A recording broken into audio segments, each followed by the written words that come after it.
예, CBS 박정희 한판 승부 2부분을 열었습니다. 자, 2부 한판 인터뷰는 아주 특별한 분을 모셨습니다. 문명을 읽는 공학자, 2019년에 포노 사피엔스라는 책으로 그 스마트폰 이후 등장한 신인류에 의해 인류의 삶이 통째로 바뀌는 문명사적 변화가 도래했다라고 말씀했던 학자였는데 5년 만에 신작을 내셨습니다. 신작 이름이 AI 사피엔스. 네, 제가 이렇게 들고 있는데 스마트폰으로 신인류 포노 사피엔스가 이제 AI로 인해서 AI 사피엔스로 다시 이제 변화됐다라는 것이 핵심 요지인 것 같은데요. 직접 말씀 들어보겠습니다. 성균관대 부총장이세요. 최재봉 교수님 모셨습니다. 교수님 어서 오세요. 네, 불러주셔서 감사합니다. 저희가 네, 감사합니다. 네, 우리 제가 김웅 어서 오십시오. 의원님. 안녕하세요. 박성태 영광입니다. 아유, 별 말씀을. 예, 우리 AI 얘기를 하려고 하는데 우리 김웅 의원님도 그 21대 국회에서 AI 관련해서 입법을 하셨던. 네. 예. 모두의 그렇습니다. 무관심 속에 끝났지만 전자인법이라고 네. 전 세계에서 최초로 인공지능에 법인격을 부여하는 네. 법안이었습니다. 예. 상당히 재미있고 흥미로운 이야기. 감사합니다. 예. 아는 분을 만나서 너무 영광입니다. 근데 지난 1년 동안의 변화를 보면 필요했던 법인 것 같기도 해요. 아하, 그렇군요. 네. 자, 요즘 굉장히 바쁘시죠, 교수님? 네, 진짜 바쁩니다. 예, 저희 제작진이 모시려고 굉장히 노력을 많이 했고 네. 응해 주셔서 너무 감사드리겠습니다. 예. 요즘 그러면 강연 많이 하시고 책 이야기 하시고 네, 예. 또 학교에서도 강의하고 학생들이 또 굉장히 관심이 많아서요. 예. 여러 가지 이제 교육 프로그램 돌리고 있고 뭐 디지털 교육위원회, 국가과학기술자문위원회 이런데 또 디지털 소사이어티 이런 데서 예. AI 관련된 이야기들을 많이 듣고 싶어 하셔서 음. 가서 그런 뭐 정부나 아니면 교육 관련 위원회 활동도 많이 하고 있고 예. 아무튼 AI로 인해서 굉장히 바쁘게 지내고 있습니다. 예. 네. 사실 2016년에 이제 알파고가 음. 우리 이세돌 구단과 대국하던 게 이제 첫 모습이었는데 그 후로 이제 오랜 시간이 지나가지고 8년이 지났습니다. 지금 이제 여러 분야에 AI가 접목이 되고 있는데 그럼 어느 정도 수준까지 와 있느냐 봤을 때 쉽게 설명해 주시면 어느 정도 수준이다. 그게 알파고는 바둑만 뒀잖아요. 예, 바둑, 그리고 예. 나중에 이제 뭐 끝나고 났더니 이제 스타크래프트 한다 뭐 이랬는데 예. 얘는 급이 다르죠. 어. 이게 제 시작이 뭐였냐면 인공지능의 꿈은 원래 척척박사 만능비서였거든요. 아, 뭘 척척박사. 물어보면 예. 쫙 다 알려주는 거예요. 그래서 시작한 게 뭐냐면 말하는 인공지능을 만든 겁니다. 맞아요. 그걸 이제 뭐 LLM 이렇게 했었는데 네. 말을 가르쳐놨더니요. 그림도 그리고 음악도 만들고 아하. 영상까지 만들고 예. 이러면서 야 얘가 이제 얼마 안 되는 시간에 너무 많은 걸 다 해버리는구나. 굉장한 이 역량을 갖췄다는 걸 1년 동안 증명을 했어요. 예, 그래서 예. 그 결과가 어떻게 됐냐면 예. 엔비디아가 세계 시총 1위가 됐다는 얘기 들으셨죠? 예. 불과 어제 그제. 불과 예. 어제입니다. 예. 그게 4,600조 원을 넘었어요. 그리고 애플이 4,500조 원, 또 MS가 4,500조 원. 마이크로소프트. 이 세 개가 지금 생성형 AI의 뭐 3대 기업이라고 할 수 있거든요. 네. 근데 세 개를 합했더니 1경 2,500조 원. 일경. 이게 말도 안 되는 자본이 모인 거죠. 어. 알파고가 이세돌을 이겼을 때는 자본이 미동도 안 했습니다. 아, 그렇군요. 자본이 워낙 냉정하거든요. 너가 실력이 없으면 나는 너한테 미래를 걸지 않아. 예. 그런데 챗 GPT가 나온 게 2022년 11월 30일. 그리고 불과 1년 만에 엄청난 것들을 다 증명을 해냈거든요. 예. 그래서 자본이 이제 AI의 미래가 오는가 보다라고 판단하고 쏠리기 시작했는데 이게 예. 언제 이후로 처음이냐? 2000년 닷컴 버블 이후 이렇게 몰린 건 처음입니다. 아, 그래서 제가 한번 집계를 해봤어요. 소프트웨어 하는 기업, 그다음에 AI 반도체 하는 기업 예. 시총을 다 모아봤더니 네. 약 2경 5천조 원. 저희는 가늠이 안 되네요. 이 자본은요, 음. 진짜 새로운 산업을 만들고 투자되고 인재를 싹 빨아들이는 엄청난 에너지거든요. 예. 그러니까 결국은 이게 저는 어느 정도 버블은 있다고 생각해요. 우리 닷컴 버블 때도 예. 그랬잖아요. 예. 그런데 결국 그 닷컴 버블 때 이끌었던 기업이 애플, MS, 구글, 아마존 이런 기업이란 말이에요. 예. 그게 결국 지금 세계 최고 기업 됐잖아요. 예. 결국 AI도 마찬가지. 이건 좀 더 빠르게 10년 이내에 지금 AI 시대를 연다고 하는 기업들이 이 자본을 가지고 정말 많은 걸 빠르게 바꿀 거라는 겁니다. 엔디비아 그 직원들 연봉이 어떻게 잘못해서 공개가 됐는데 네. 평균 연봉이 5억 원이었다면서요? 중앙 간부 맞습니다. 뭐 오픈 AI도 5억이 없다 그랬고요. 엔비디아도 마찬가지고요. 지금 그 왜 링크드인이라는 서비스에서 네, 사람들 이제 직장 이직한다 그러죠. 이직하는 거 봤더니 뭐 삼성전자, SK 하이닉스에서 엄청 빠져나가더라. 반대로 오는 거는 빵. 왜냐하면 지금 생성형 AI 박사학위 받았어요 한국에서. 예. 그럼 초봉이 5억으로 제시가 온대요. 이야. 네. 갑자기 스튜디오 분위기가 숙연해졌습니다. 아, 그러니 이 자본이 얼마나 힘이 있는지 일경 알지. 이런 이야기 나올 때는 별로 별 관심이 일경 없다가 뭐 근데 오, 오 하니까 네. 그렇지. 확 와닿네요. 하게 예. 되는 거죠. 야. 작년에 넷플릭스에서 생성형 AI 헤드 엔지니어 모집하면서 연봉 12억을 공개해서 모집했었습니다. 그 정도입니다. 요새. 그렇군요. 잠깐 저희 총장님께 좀 여쭤보고 싶은 게 네. 사실 이제 저는 이제 막 그 인공지능법 한다고 막 이거저거 막 닥치는 대로 읽어봤잖아요. 근데 네. 그 중에 보니까 이제 주데아 펄이라는 분이 계시잖아요. 네. 근데 그분 이야기로는 데이터만 많이 모아놓는다고 이게 창의적인 게 나오지가 않는다. 네. 결국 모델이 없는 이 머신러닝이 한계가 있을 것이다라고 네. 해서 이제 이분은 강한 인공지능 불가능하다라고 이야기를 하시지 않습니까? 교수님 생각은 어떠신가요? 이게 이제 아이디얼하게는 그분 말씀이 맞죠. 인간과 거의 유사할 수준의 AI를 만든다는 거는 굉장히 먼 얘기라고 저도 생각해요. 예. 그런데 얘가 그림을 잘 그려요. 동영상도 잘 만들어요. 또 뭐 소설도 잘 쓰고 대본도 잘 쓴다. 그럼 인간이 얘를 이용하면 네. 인간이 합체를 하면 굉장히 많은 걸 할 수 있겠죠. 제가 포노사피엔스라는 책을 썼을 때 스마트폰을 신체의 일부처럼 쓰는 사람이라고 그랬거든요. 지금 우리 그렇잖아요. 예. 그냥 뭐 아무 항상 들고 다닙니다. 네. 샤워할 때도 들고 다니고 무의식 중에 운동할 열리잖아요. 때도 그죠? 러닝머신 위에서도 들고 다니더라고요 보니까. 그러니까 이게 포노 사피엔스. 뇌와 연결성이 되게 세진 거거든요. 근데 AI 사피엔스는 그럼 뭐냐? 예. AI를 신체의 일부처럼 쓰는 사람들.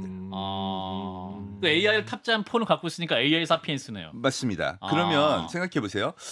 내가 음악을 좋아해. 근데 작곡은 안 배웠는데 예, 작곡을 안 배웠는데. 음악을 취입해서 돈을 벌고 싶어. 뭐 이런 생각이 들면 AI하고 같이 작곡을 하고 그다음에 AI 가수를 하나 만들어서 목소리도 내가 원하는 대로 튜닝을 좀 하고 훈련을 시켜요. 예. 그런 다음 그 둘을 결합시켜서 음반을 내는 겁니다. 뮤직비디오도 만들 수 있죠.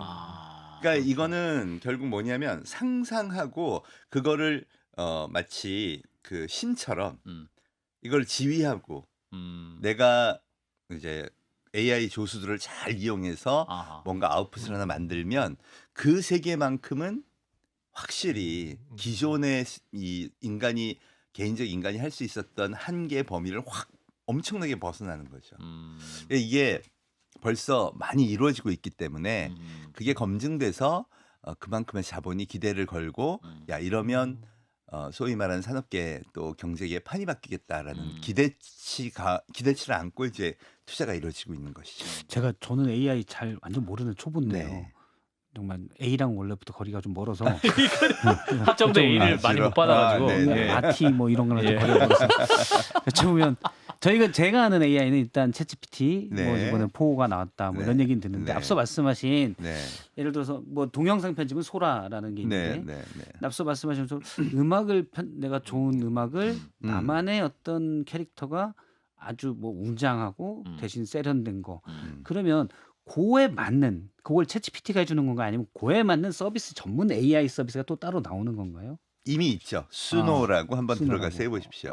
네. 그러면 이제 말씀하신 AI 경쟁하는 거는 그런 서비스를 각각의 네. 뭐 예를 들어 법률 검색이면 법률이 쓰고 예를 들어 네. 기사를 써주는 AI면 그런 AI 서비스들이 종종 여러 개가 나와서 서로 경쟁해서 누군가 이기고 네. 그러면서 점점 더 우리가 거기에 의존하게 된다 그렇게 되는 건가요? 맞습니다. 예를 들면 제일 먼저 타격을 입은 데가 헐리우드 작가협회예요. 작년에 파업을 해버렸죠. 예. 사진 자료를 준비했습니다 저희가. 네. 예, 저렇게 이제 OTT 시대 초확화됐고 표절기계 AI에 제한해야 된다. 미 맞습니다. 할리우드 작가가 총파업을 했었어요. 맞습니다. 예, 예. 그 이유가 뭐냐면 이런 거예요. 예를 들어 내가 빨리빨리 대본을 써야 되잖아요. 예를 들어 아침 드라마 작가라고 해보세요. 예, 예, 예. 그러면 보조 작가 4명하고 같이 팀을 이뤄서 하실 거 아니에요. 그럼 야 여기다가 김치 싸다고 장면 하나 넣자. 그러면 이제 보조 작가들이 막 밤을 새울 거예요. 근데 한참 걸려서 나왔는데 마음에 안 들어. 그럼 또 짜야 되고 이게 얼마나 또 불편하고 힘들어요. 근데 챗GPT는 2분 만에 탁 써줘. 마음에 안 들면 그때부터 같이 그렇죠. 대화하면서 푸는 거예요. 근데 2분 만에 계속 업데이트된 버전을 해주는 거죠. 그래서 안 쓸 수가 없는 거예요. 저 사람들 입장에서는. 그런데 여기 한 박자가 더 나갔죠 이미. 뭐냐면 30년치 아침 드라마만 학습한 AI가 있다고 생각해 보세요. 그러면 그대로 나오는 거죠. 그럼 내가 30년 동안 아침 드라마 대본만 썼던 사람이면 그 지적재산권을 갖고 있죠. 그 데이터만 학습을 시키는 거예요. 그럼 정말 편해지겠죠. 요게 GPT-S라는 서비스로 이미 나왔습니다. 우리나라 네이버 클라우드나 솔트룩스 같은 데서도 이런 서비스를 제공해요. 그럼 아까 잠깐 얘기하셨지만 대법원 판례, 그 중에서도 폭행, 그 중에서도 뭐 사기, 뭐 이런 것들만 쫙 학습한 놈이 나오기 시작하면요. 그런데 이미 작년에만 5조 원 이상이 예. 그런 로이어 어시스턴트 그렇죠. 프로그램의 개발에 투자됐어요. 5조 원이. 네. 이미 그럼- 벌써 저기 보드 즉 이사회에 들어가 있습니다. 로펌에 인공지능이. 맞습니다. 어허. 그래서 예를 들면 판사들도 기다리고 있는 게 예. 요거 형량 얼마면 적당할까? 근데 사실은 어떻게 보면 요새 보면 형량이 너무 왔다 갔다 한다고 이런 얘기들 많이 하잖아요. 예, 예. 근데 그런 국민 정서와 뭐를 고려했을 때 어느 정도로 하는 게 좋을 거다. 판사님 입장에서도 그런 거 좀 컨설팅 받으면 좋잖아요.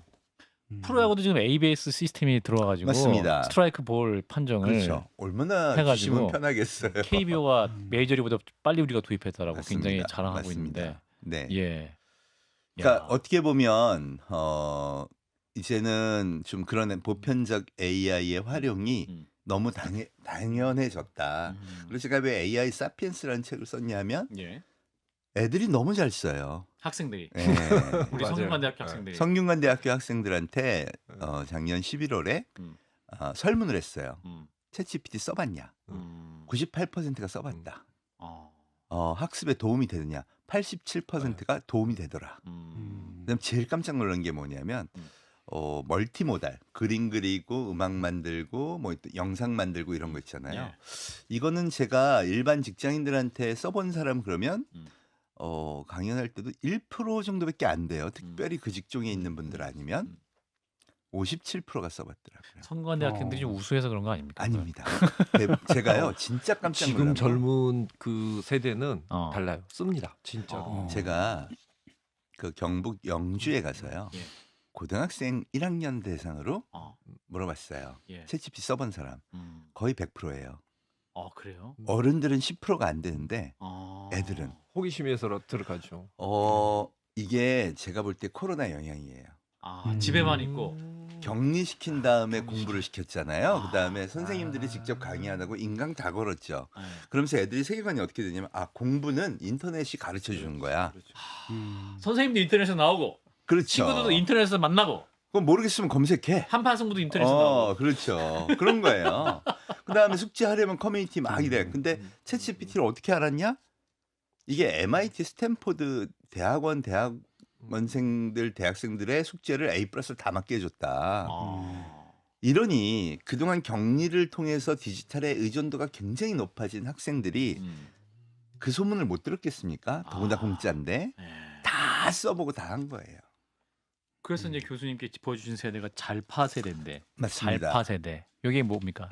Z 세대. G는 우리가 1995년 이후 태생을 G세대라 그러죠. 그다음에 2010년 이후 태생을 이제 G니까 끝났잖아요. 야 이거 A로 다시 할 수는 없으니까 알파. 알파. A의 또 다른 버전 알파. 맞습니다. 그래서 G와 알파를 합하면 잘파 세대가 되죠. 그래서 1995년 이후 그러니까 이제 20대와 10대를 다 아우러서 이제 잘파 세대라고 하는데요. 네. 이 잘파 세대는 코로나를 겪으면서 디지털 활용 능력이 엄청 올라갔고 또 디지털 의존도도 굉장히 커졌어요. 그러니까 이 애들은 솔직히 이제 교수님한테 뭐 웬만한 거에 정의나 이런 거 검색하면 나올 것 같은 건 절대 안 물어봅니다. 아 그런가요? 예. 그리고 이제 좀 슬슬 의심을 하죠. 저분이 잘 알겠어. 거기다가 챗GPT를 세상에. 활용의 경험이 이 정도로 풍부해지면 이제 뭐라고 하냐면요. 학생들 간담회 우리 뭐 너희들 뭐 원하는 거 있으면 얘기해봐 이런 얘기 많이 하잖아요. 학과장님이 애들 불러. AI 수업 좀 늘려주세요. 야, 이게 소비자 중심으로 아이들이. 뭐 여기도 방송이지만 방송국에 계신 분들이나 또 광고, 미디어, 영상 이런 쪽에 있는 분들은 커뮤니티에다 후배들한테 뭐라 그러냐. 너희 AI 안 배우면 인생 망한다. 이미 다 그렇게 얘기를 해버려요. 그러니까 어느 정도냐면 네. 제가 이제 그 SNS에 이제 막 글을 올릴 때 가끔 가다 보면은 지 잘난 척 하느라고 좀 길어질 때가 있어요. 그러면 젊은 그 학생들은 그 챗 GPT에 그대로 집어 넣습니다. 얘가 뭔 소리 하고 있는지 요약해라. 요약해줘, 설명해줘라고 해서 저한테 피드백이 와요. 이렇게 네. 세 줄 요약했는데 맞나요? 맞아요. 카톡도 카톡에도 그 장문 쓰잖아요. 그럼 AI가 요약해줘야 카톡에 장문 쓰는 사람 말이 무슨 생각이었는지. 네, 맞습니다. 예. 그러니까 그렇게 바로 그냥 바로바로 자기가 필요하면 사용을 하는 거죠. 제 친구는요. 예. 이 책 AI 내용에 이거 나와 있는 영상들을 분석해서 관련해서 1분짜리 쇼츠로 요약한 거 좀 알려줘. 만들어줘 영상을 저한테 보내줬어요. 너무 잘 만들었더라고요. 교수님보다 교수님의 말을 더 잘 요약하는 AI. 맞습니다. 예. 큰일이네. 요즘 뭐 유튜브나 쇼츠나 나오는 거에서 예. 작가들이 이제 뭐 이렇게 만들 때 음. 어떤 주제로 네. 만들어줘 1분짜리만 만드는데 재미있게 추가 그러면 뭐 이상하게 뭐 아이콘 같은 거 집어넣고 다 그렇게 한다고 합니다. 그러더라고요. 네. 예. 그러니까 학생들 보니까 1분 쇼츠 만들라고 숙제를 내주잖아요. 예. 그럼 챗GPT한테 아. 주제를 주고 1분짜리 대본을 써줘. 그럼 대본이 나와요. 예. 그걸 갖고 뭐 브루라든가 뭐 여러 동영상 제작하는 또 소프트웨어에 집어넣어요. 그다음 BGM을 또 수노에서 만들어서 깔어. 그다음에 음성은 자기 마음에 드는 걸로. 교수님이 아무래도 여자 목소리를 좋아할 것 같아. 그러면 그걸 지정을 해서 뭐 이런 식으로 해서 제출을 합니다. 그리고 거기다가 재미있는 거 집어넣는 거 뭐 하는 거를 이제 프롬프트 질문창에서 계속 수정하거든요. 그래서 이제 질문을 잘해야 좋은 맞아요. 결과를 얻을 수 있다. 또 한편으로 얘기하면 상상력이 풍부해야 된다는 거죠.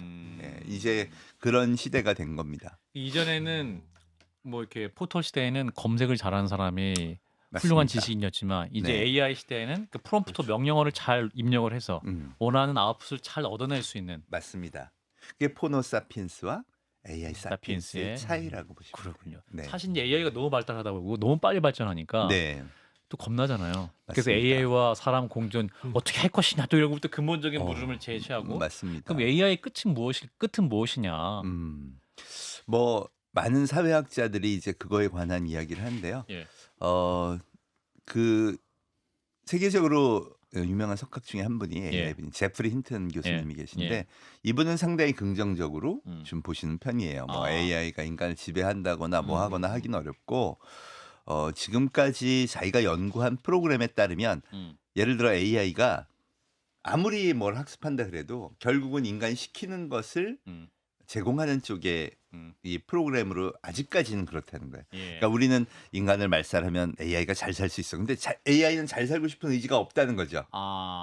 그렇죠. 예, 그 인간과 다른 게 그런 점이라는 거예요. 그래서 그런 관점에서 보면 인간의 삶을 보다 좀 풍요롭게 해줄 수 있는 좋은 도구가 될 거라고 생각하시는 거예요. 예를 들면 우리 되게 위험한 데서 작업하는 거 안 좋잖아요. 이번에 이제 그 테슬라가 옵티머스 2라는 로봇을 만들었는데 걔가 뭘 하냐면 학습을 해요. 그리고 챗 GPT가 컴퓨터 코딩 잘 쓴다는 거 들어보셨죠? 예. 그러니까 예를 들어서 너 거기 서 있지 말고 1층에 내려가서 아이스 아메리카노 2잔 받아와. 그러면 이게 코딩이 안 돼 있어요. 근데 그때부터 얘가 생각을 하고 그거에 필요한 행동들을 코딩으로 해서 쫙 써요. 그럼 갔다 올 수 있죠. 예. 이미 그런 로봇을 그 테슬라의 기가프레스에 투입해서 훈련시키고 있어요. 근데 이거 생성형 AI는 학습의 데이터가 많으면 점점 똑똑해지는 거거든요.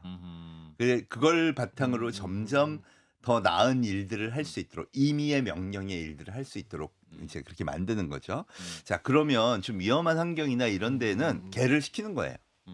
그리고 또 이번에 그 GPT-4o라는 옴니라는 게 나왔거든요. 걔는요, 말의 표현에 감정이 있어요. 감정을 느끼려면 어떤 게 필요하냐면 얘도 좀 뭔가 보고 상황을 파악한 다음에 대화를 해야 감정을 표현할 수 있잖아요. 그렇죠. 예. 데모 영상에서 뭘 보여줬냐면 얘가 폰에 들어있으니까 예. 이 폰을 탁 그 GPT-4를 한 다음에 예. 너 이거 보이니? 그러면서 종이에다 뭘 썼냐면 카메라로 뭘 보여주냐? I love ChatGPT 딱 그랬어. 그랬더니 Oh my God 막 이러더니 You are so sweet 막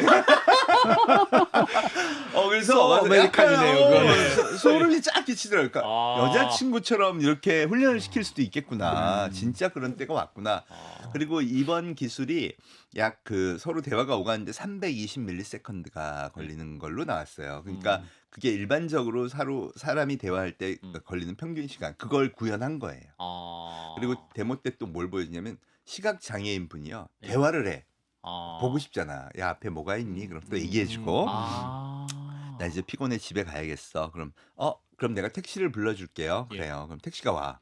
시각장애인이 내 택시인지 아닌지 모르잖아요. 근데 지가 보고 있다가 이 택시 타면 돼요. 그러면 그 이런 치매 것도 돼요. 환자들 경우에 반복적인 질문할 때 간병하시는 분이 어려우실 수 있는데 네. 그 어떤 AI를 통해서 또 이렇게 옆에 돕는 그런 어떤 조무사 역할도 할 수 있겠네요. 그게 일론 머스크가 하겠다는 그렇죠. 겁니다. 아, 그렇군요. 그러면서 데모를 뭘 보여줬냐면 예. 옷 개는 거 보여줬거든요. 아. 학습하면 옷을 갤 수 있는 거예요. 예. 그러니까 이제 옷 개고 어느 정도 좀 도와주고 대화까지 된다 그러면 예. 괜찮죠. 그걸 목표하는 가격이 25,000불이라 그랬으니까 아. 될 것 같은데라는 생각이 드는 거죠. 25,000불이면 뭐 200만 달러가 아니고 25,000불이면 25,000 시장성도 뭐 한 형성되고 3천만 원. 3천만 예, 원. 예. 중국에서는 뭐라 하냐? 우린 250만 원에 할게요. 이런 얘기를 합니다. 근데 또 사실 네. 저 총장님 이제 저 같은 경우도 이제 AI 뭐 국회 안에서는 전도사 같이 행동을 했었는데 작년에 이제 그 AI 위험성에 대한 성명서라는 게 나왔고 거기에 보면은 뭐 일종의 딥마인드 그 공동 창업자도 거기에 글을 올렸고 네. AI 가지고 지금 떼돈 벌고 있는 일론 머스크도 이거 되게 위험한 것이다라고 이야기를 했고 뭐 우리가 알다시피 스티븐 호킹 같은 경우에는 이게 정말 최악의 것이 될 수도 있다라고 이렇게 이야기를 하고 있거든요. 그래서 저도 AI 관련해서 이야기를 할 때마다 늘 이야기 나오는 게 뭐냐면 이게 인류의 그 기본적인 주체성 그리고 인간으로서의 그런 독자성 자체를 파괴시킬 가능성이 있는 거 아니냐 오리지널리티. 이런 거에 대한 예. 두려움이 있더라고요. 그래서 제가 그건 아주 미래의 일입니다라고 이야기를 하지만 당장 이런 것들에 대한 성명서에 꽤 많은 분들이 그리고 상당히 인사이트가 있으신 분들이 올렸기 때문에 혹시 그런 위험성 같은 경우는 없나? 아니 당연히 있겠죠. 당연히 있고 근데 말씀하신 대로 저도 그게 굉장히 오랜 후의 일이라고 생각하고 지금 예단하기는 어렵다고 생각해요. 스마트폰 나왔을 때 사람 바보 만든다고 얼마나 그랬어요. TV 바보 상자라고 얼마나 그랬어요. 그죠? 그런데 그럼 과연 인류가 다 보편적으로 멍청해졌나? 저는 사실 인류가 진화하는 방향이나 이런 것들을 보면 처음에 핵무기 개발했을 때 잠시 후에 멸망한다 그랬고요. 뭐 이런 모든 문제들이 다 그런 식으로 비판적으로 보는 시각도 당연히 존재. 균형을 잡아야 되니까. 그럼에도 불구하고 지금까지 인류가 멸망하지 않고 온 모든 과정에서 예. 우리가 어떤 선한 영향력이나 양심을 지키는 노력이나 여러 가지가 있었다는 거죠. 플랫폼이 정보를 지배하면 완전히 독재자가 될 거다 그랬어요. 그런데 페이스북이 다만 광고의 알고리즘을 좀 나쁘게 했다고 해서 그거 개발한 메인 CTO가 양심선언하고 다 까발렸잖아요. 그러니까 디지털 시대의 특징이 뭐냐? 어떤 사람이 권력을 독점하고 그걸 바탕으로 많은 사람과 모여서 함께 나쁜 일을 도모하기가 굉장히 어려워졌다는 겁니다. 또 하나는 뭐 30초 나왔습니다. 예를 들어서 AI가 어떤 뛰어난 개발자가 네. AI가 인간이 AI에게 손게끔 해봐. 그 가장 기본적인 우려 같은 건데 네. 그런 걸로 재앙을 우려하는 분들도 있더라고요. 기술이 너무 빨리 발달되면 20초. 그런 문제가 생길 수 있다. 저는 뭐 여러 가지 당연히 봐야 되지만 사실 그 가운데에서도 열심히 기술에 좀 많은 투자를 하고 좀 긍정적으로 빨리 준비를 하는 것도 필요하다고 봅니다. 근데 대한민국 국민의 90%는 AI가 두려워요. 왜 그럴까요? 처음이라. 관련된 일을 하는 사람이 없어요. 아. 직업적으로는 도움이 안 되는 거죠. 그래서 사실은 그 천천히 왔으면 좋겠다는 마음이 반영돼서 규제 얘기를 하고 부작용 얘기를 하는데 마무리. 예, 그것보다는 열심히 지금 배워야 할 시기라고 생각합니다. 알겠습니다. 네, 그래야 준비가 될 것 같습니다. 네, AI 사피엔스의 저자 성균관대학교 부총장 최재분 교수였습니다. 고맙습니다, 교수님. 네, 감사합니다.